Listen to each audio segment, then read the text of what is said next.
living here in San Francisco for 6 years now. Originally I was from Texas, grew up in Texas, was born in the Philippines.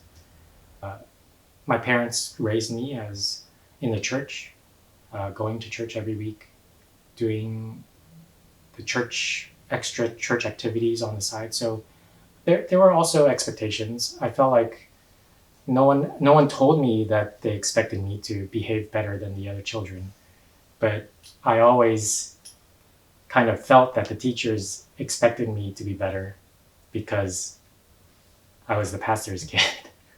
So, but no one ever pressured me to do that. I always just felt it myself that I should represent my father the best way possible. He does not make the goals for me. He does not make the decisions for me. He gives me freedom for me to make mistakes, for me to explore, for me to find out what God's will is for my life.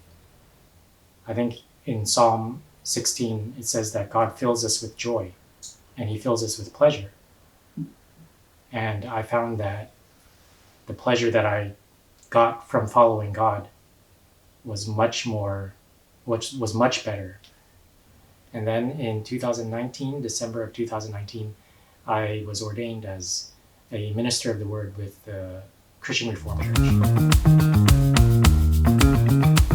I take care of the children, the babies, the middle school, high school, college. So I don't know if that's youth or not.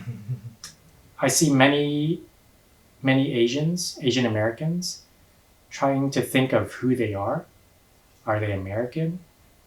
Are they Asian? Especially my second generation people.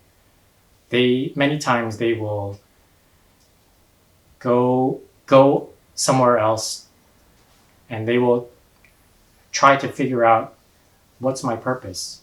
Where am I supposed to belong? What's my identity? But then there's actually many of them who come back to the Chinese church and they want to be a part of the Chinese church, even though maybe they don't speak Chinese. So that's a lot of the second generation and third generation are still coming back and wanting to identify that way. If you want to be aware of the second generation struggle, you just help with the children's ministry and you will see what the struggle is.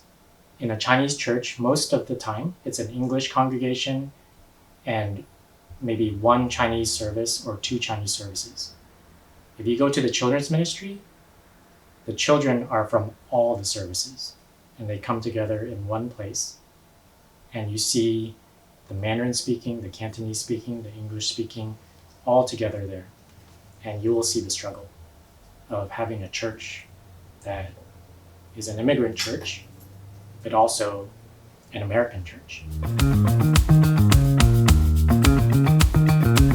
I stayed in the Chinese church pretty much my entire life, but I knew deep down that I related the most and I identified the most with the Chinese church.